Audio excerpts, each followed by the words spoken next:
up, folks? I'm JR. I'm with Mason. Paul. And we're going to ask him a few questions. First off, what are you cosplaying? The Puppet Man from Vault 77. Just a Wastelander. So, we should all know, you're inspired by Fallout, correct? Yes. All right, why did you choose to cosplay these characters? Because I kind of like the psychological storyline of this character. I like the craziness of it, killing people with puppets. So it's pretty cool.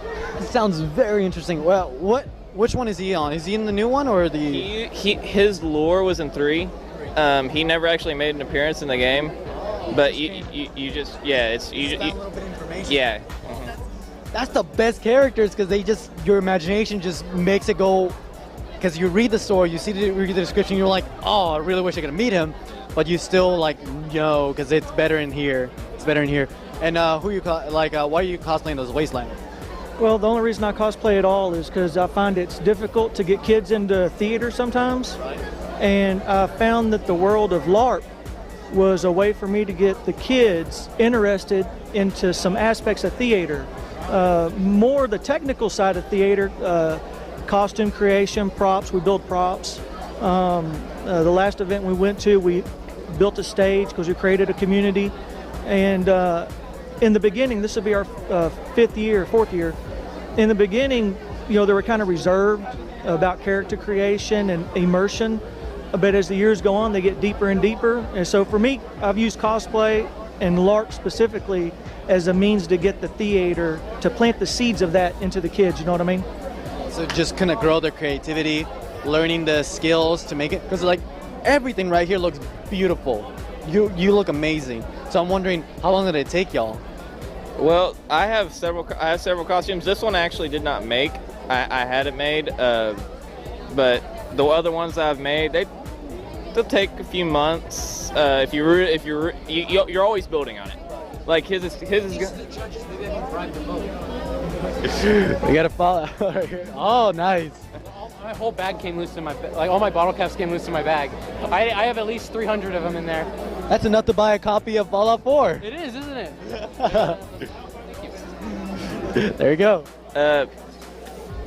But you're always his has been built on ever since he first started making it. It's been like 3 years since he first made it, and he's still building on it. We just keep on building. We just keep on building more and more and more as the years go on. So you've just been building more. When did it start? The jacket was the first year probably took me about 2 weeks to do, as far as adding the leather onto the cuffs, weathering it a little bit, and then the next year I did the mural on the back, which is off of Ulysses, and in New Vegas, and if you got a character you like, you just kind of build on it, and sometimes you get tired of being the same character, so you take a different route.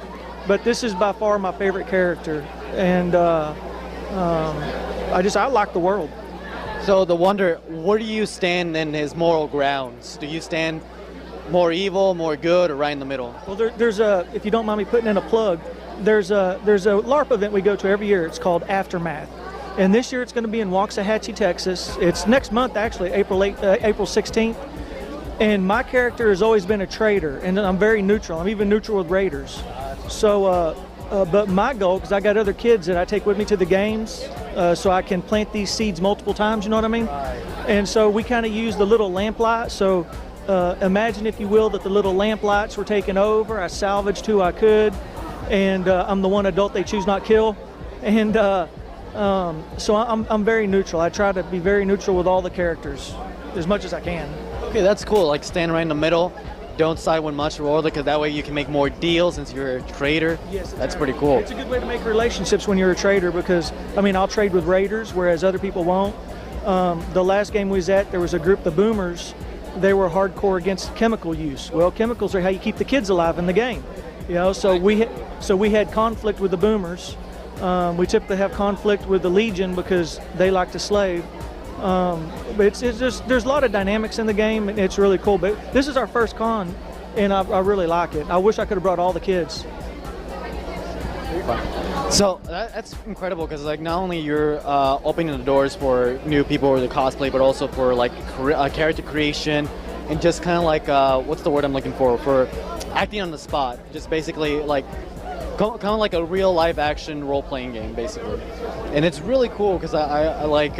Is there a place that people can go to check you out and kind of experience or join your group? Yeah, there is actually. On Facebook, I believe it's called Aftermath 5 Discussion Group or Official Discussion Group Aftermath 5, something like that. But the easiest way to find it, to be honest, is you go to geddonsgames.com. Geddons is Geddon, geddonsgames.com. If you go to that, you can find Aftermath very easily.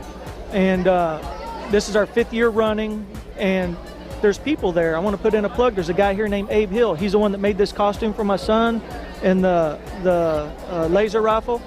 And Abe Hill, people like him, because the first time I went to a LARP event, I mean, I had no seasoning, you know what I mean? I was new.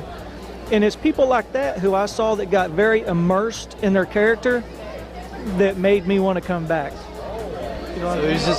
You just feel like the love of their passion, and they just come in together. Well, they help bring the game alive. Right. You know, they help build that world in the props.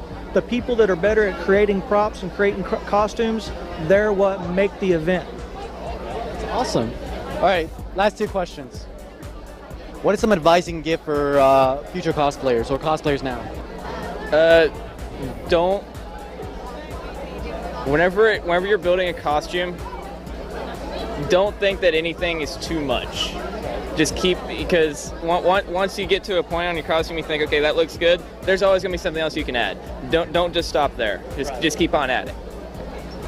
My advice is, don't worry about what anybody else thinks. The only thing in this world we get to take with us is our, like to the retirement home. When I get old, I'm gonna be in a retirement home, and the only thing I got are memories. These are the memories. Right. I don't care what nobody else says. Have fun. That's the important thing. Fun. So last question. Now that you've seen the community and how it is, sometimes we do have a dark side. So what is something you wish could change from that? Ask him first. I'd have to say that again now. Like every community has a dark side. Like I think that kind of almost it's a toxic part of it. So what is something you wish you could change from that area? Something that you would wish to tell those people to stop or to change from themselves? In this community right here, in our Aftermath community. Or any community, like if you see something that people are doing that you think is wrong, what advice would you give them to change or to stop doing? The only thing I see that anybody does is wrong is try to impose their will on others. And I don't see that happening here. That's good, because it's a loving community, and that's why we gotta keep it like that all the time. Because not only you're representing your love of your craft, your love of your cosplay, you're representing our community, and we just gotta, make it look good. Anything else you gotta add? No. All right. Just thank y'all being here and having, if it wasn't for this being here, we couldn't come and enjoy it.